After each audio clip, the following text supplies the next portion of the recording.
সুপ্রিয় শ্রোতা, আজ আমরা কথা বলবো নালন্দা বিশ্ববিদ্যালয় সম্পর্কে। এটি পৃথিবীর প্রাচীনতম আধুনিক ও বিশ্বের প্রথম আবাসিক বিশ্ববিদ্যালয় ছিল।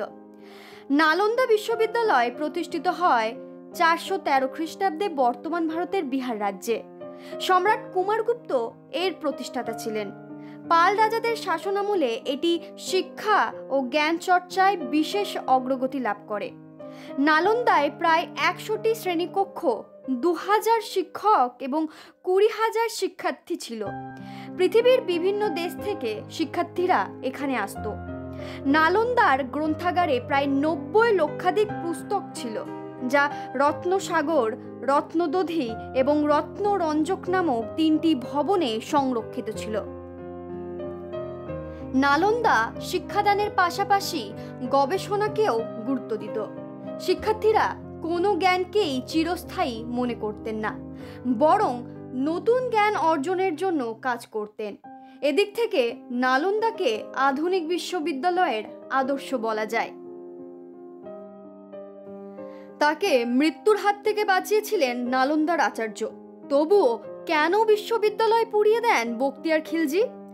বখতিয়ার খিলজি যখন উত্তর ভারতের বৌদ্ধ শাসিত কিছু এলাকা দখল করেন, তখন তিনি গুরুতর অসুস্থ হয়ে পড়েন।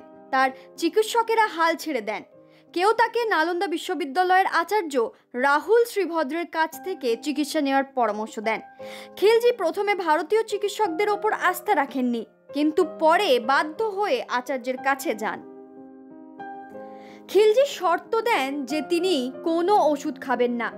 আচার্য রাহুল শ্রীভদ্র তাকে কোরআনের কিছু পৃষ্ঠা পড়তে বলেন, যেগুলিতে আগে থেকে ওষুধ লাগানো ছিল। খিলজি পাতাগুলো থুথু দিয়ে উল্টানোর সময় ওষুধ তার শরীরে প্রবেশ করে এবং তিনি সুস্থ হয়ে ওঠেন। এই অভিজ্ঞতা খিলজিকে ভারতীয় পণ্ডিত ও আয়ুর্বেদের দক্ষতা সম্পর্কে সচেতন করে তোলে, কিন্তু একই সঙ্গে তাকে ক্ষুব্ধও করে। তিনি নালন্দা বিশ্ববিদ্যালয়ের লাইব্রেরিতে 1199 সালে আগুন ধরিয়ে দেন, যা প্রায় 90 লক্ষ পাণ্ডুলিপি পুড়িয়ে দেয়। সেই আগুন 3 মাস জ্বলে।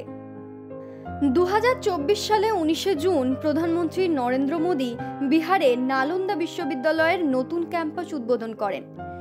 অনুষ্ঠানে উপস্থিত ছিলেন বিহারের মুখ্যমন্ত্রী নীতিশ কুমার, রাজ্যপাল রাজেন্দ্র বিশ্বনাথ আর্লেকর এবং 17টি দেশের প্রতিনিধি।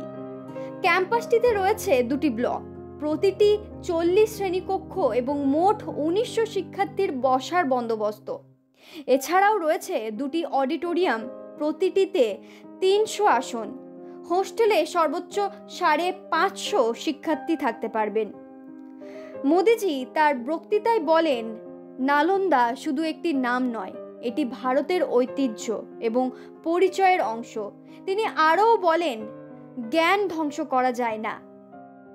নালন্দা শুধুমাত্র একটি প্রাচীন বিশ্ববিদ্যালয় নয়, এটি আধুনিক শিক্ষার মূল ভিত্তি। এর ইতিহাস এবং অবদান আমাদের আজকের শিক্ষা ব্যবস্থাকে সমৃদ্ধ করে তোলে।